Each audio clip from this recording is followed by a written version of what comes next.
Estamos con el escritor, poeta, narrador y profesor principal de la Pedro Ruiz Gallo, el licenciado Andrés Díaz Núñez.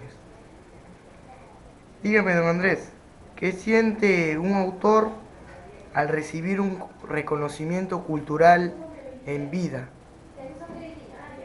Debo confesar que cuando he recibido así reconocimientos como el que me hizo Conglomerado Cultural y después ya Indecopi el año pasado que me hizo otro reconocimiento público la Universidad Señor Chipán, créanme que me he sentido contento y sobre todo realizado porque creo que todo artista, todo escritor, escribimos y bueno, con mucha emoción, con mucho entusiasmo, pero lo que no sabemos es que si es que lo que estamos haciendo va a ser valorado más tarde por el público y sobre todo por instituciones públicas.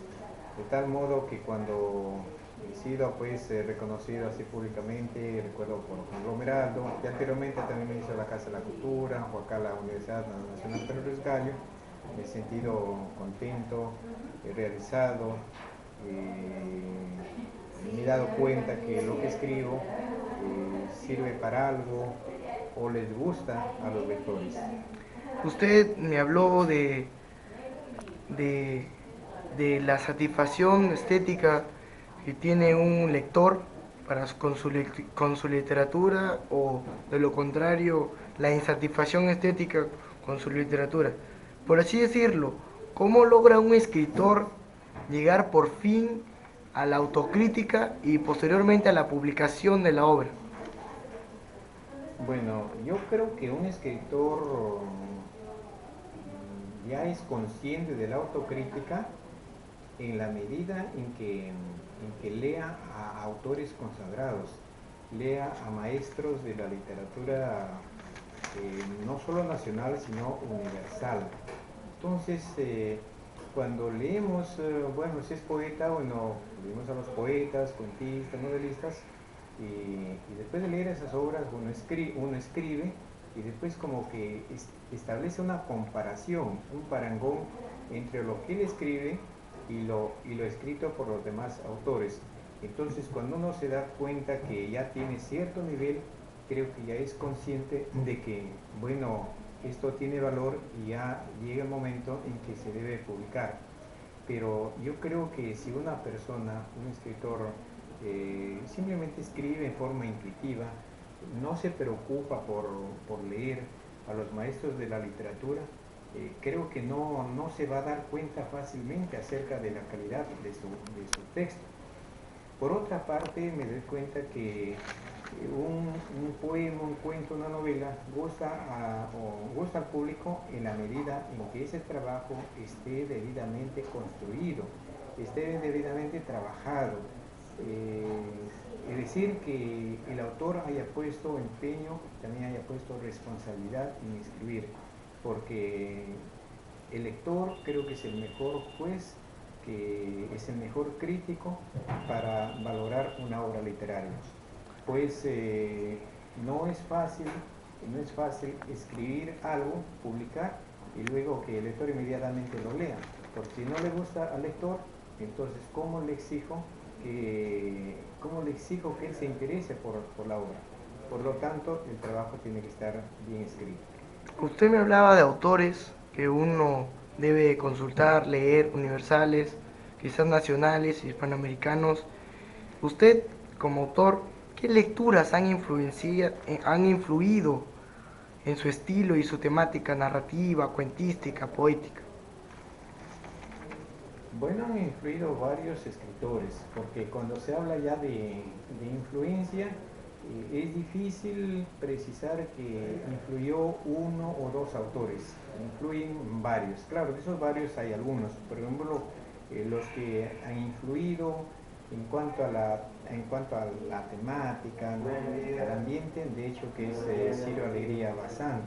Yo de muchacho, bueno, he leído las obras de Ciro Alegría y de Arguedas, pero de preferencia me gustan, debo confesar, de Alegría. Entonces, ese tema, y bueno, posiblemente también coincida con la temática de Ciro Alegría porque yo soy de la sierra. Entonces, cuando yo escribo, por ejemplo, el caso de Pared de Viento, de una u otra manera aflora del subconsciente el paisaje andino, los recuerdos. Aunque, por ejemplo, cuando escribo ya Ratos Sangrantes es diferente. Ratos Sangrantes es una novela que está ambientada ya en la costa, entonces no puedo decir que toda la influencia sea de Arguedas, sino será ya de otros autores, sobre todo por ejemplo, en las técnicas narrativas. Entonces, a leer, por ejemplo, ya bueno, a Gabriel García Márquez, o anteriormente cuando había leído, por ejemplo, Sherlock Holmes, Anton Chekhov, Maupassant, entonces de ellos más o menos he tomado algunas formas, algunos aspectos de cómo escriben, y de Edgar Allan Poe ni se diga, ¿no? Entonces, si buscamos así alguna influencia, va a ser un poco difícil decir acá y tal, acá está tal o cual autor, pero sí debo decir que mis trabajos literarios es producto de la lectura de diversos autores. Dime, conocemos muchos personajes tuyos que nos han enternecido, nos han arrancado carcajadas, nos han conmovido, nos hemos sentido identificados con ellos. Dime, ¿cómo surge la idea de un personaje, la construcción de un personaje en un cuento, la temática en una novela o digamos la construcción de símbolos en un poema? ¿Cómo surge esa idea para ti?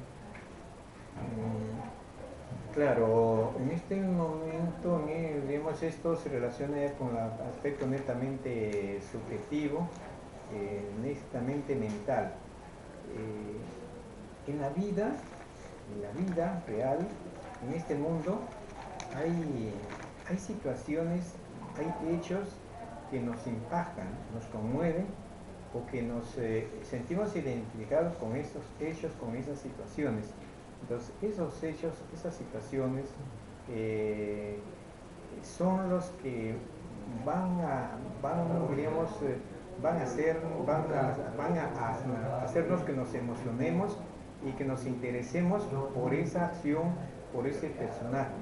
Pues en mi vida, por donde he caminado, por donde he viajado, siempre he encontrado así, he atravesado por situaciones, he encontrado personajes que me han impactado, y bueno, que esos que me han impactado, algunos se han quedado en mi mente y se convierten en una especie de obsesión. Por ejemplo, yo tengo un cuento inédito que se llama 2 años de amor prohibido, que está en mi libro que va a aparecer en mi libro Gallinazo Ladrón y otros cuentos. Yo leí en un periódico acerca de una señora, de una maestra que había muerto su esposo. Había muerto su esposo, pero en un lugar así lejano. Entonces, como la señora no tenía los medios suficientes para pagar una sémila, porque en carretera no había, no tenía para pagar una sémila, o sea, para pagar ¿no? el alquiler de un burro, de una mula, entonces ella se fue a ver el cadáver y efectivamente era de su esposo. Entonces, ¿qué es lo que hizo la señora? Bueno, cargó el cadáver cierto tramo del camino, pero como ya pesaba demasiado, ella se resbala, se cae, y entonces optó por cortar el cuello, corta el cuello del cadáver y la cabeza la echa a su alforja y luego regresa a su casa. Regresa a su casa ya más o menos 4 de la mañana y al siguiente día va a pedir apoyo al alcalde para que, bueno, consigan una sémila para traer el resto del cuerpo. Entonces, por ejemplo, este hecho es bastante impactante de por sí. Y luego, entonces, ese hecho, esa noticia, bueno, estuvo en mi subconsciente, así poco a poco, fue tomando forma hasta que de repente sale el cuento. Entonces yo me doy cuenta que cuando uno va a escribir un cuento, va a escribir un cuento o una novela, hay situaciones, hay hechos que van a nuestro subconsciente y en nuestro subconsciente echan raíces, se apoderan de uno y cuando ya echan raíces, se apoderan de uno, se convierte en una obsesión. Y entonces cuando uno duerme, se acuesta, cuando está por uno caminando, aparecen esas ideas. esos hechos, esas imágenes, y luego día a día van tomando forma, como que van